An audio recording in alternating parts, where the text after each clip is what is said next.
It's Sunday the 8th of December in the Vendée Globe, the skipper's 28th day at sea, and the leaders are making their way towards the longitude of Cape Leeuwin.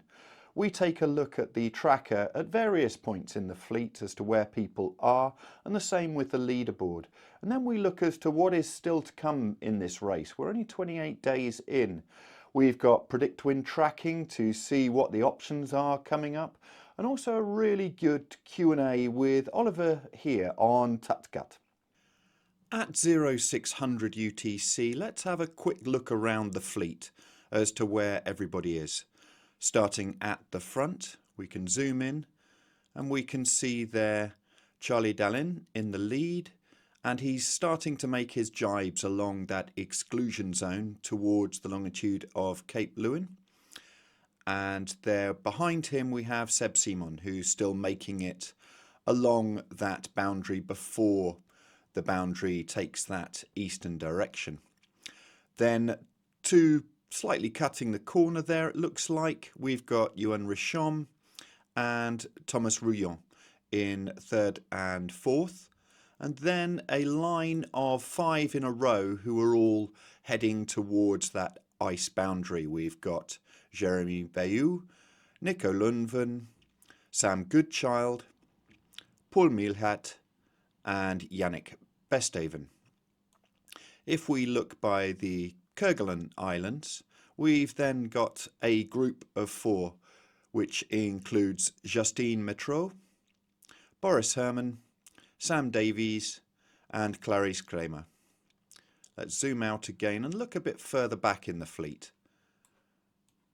And we can see there the ones who have recently passed the Cape of Good Hope include Oliver Heer, who we'll be hearing from later, and also Kajiro Shiraishi, who has got his problems with the mainsail, where he jibed a couple of times and it caused some damage to his mainsail car and also some battens, and we hope that he's sorting those out okay.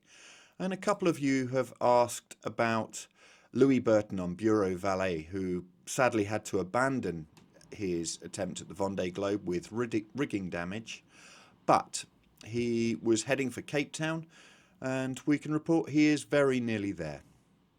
The ranking shows no change at the top, but the chasing pack do have the opportunity to close up to Dalin.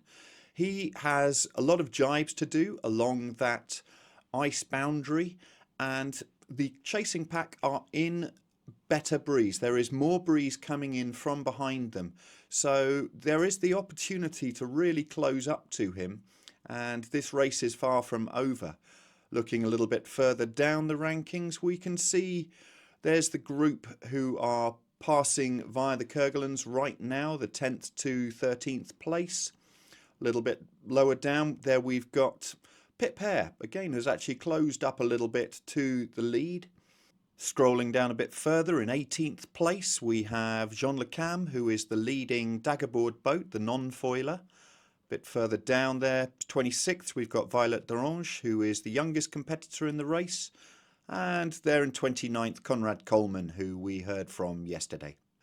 Coming up after the sailors exit the Indian Ocean, they cross the longitude of Cape Leeuwin, past Tasmania, past New Zealand, and then across the Pacific Ocean, near Point Nemo, the point that's furthest from any land point, around Cape Horn, back up the South Atlantic across the equator, into the North Atlantic, and then it is using those weather systems to get back to Les Sables d'Olonne for the finish. Richard Gladwell, sailworld.com's New Zealand editor, has again done the routing with PredictWind, this time for Yoann Richomme, and it's a very mixed picture.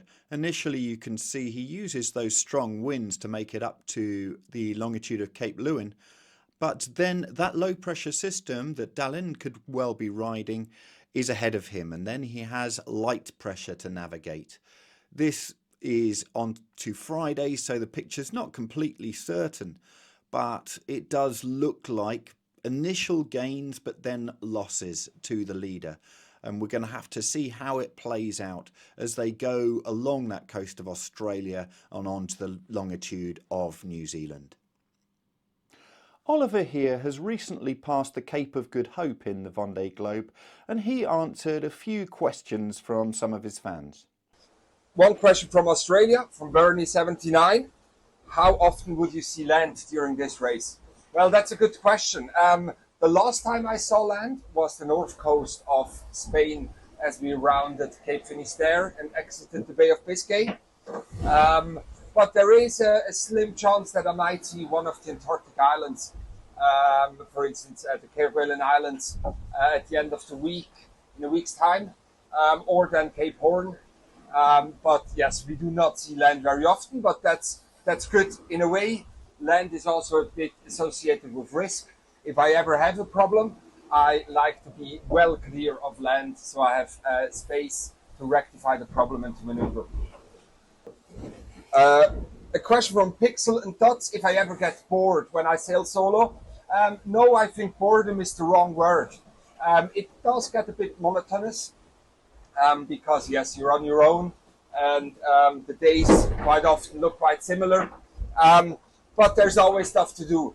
So whenever I somehow get a sense of boredom, I look at my job list or a list of checks that I have to do, and I immediately get busy again, or I try and catch some sleep. So I'll barely ever sit there not knowing what to do.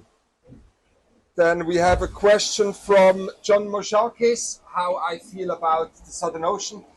Well, when you sent us this question, I wasn't in the Southern Ocean yet, but now I am well and truly in it, south of 40 degrees and past the Cape of Good Hope.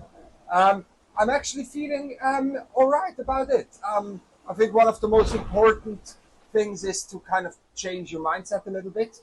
The Atlantic was all about sailing as fast as possible.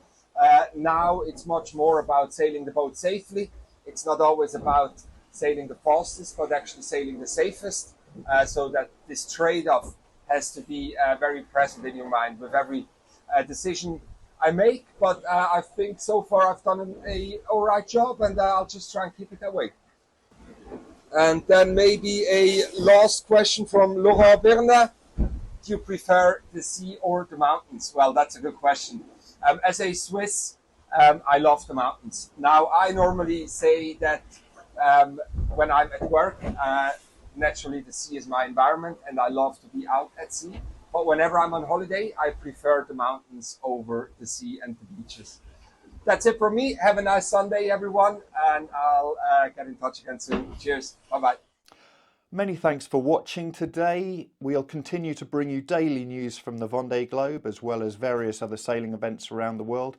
Please do subscribe to our channel using the button down here, and take a look at sailworld.com and yachtsandyachting.com for all the latest news in sailing.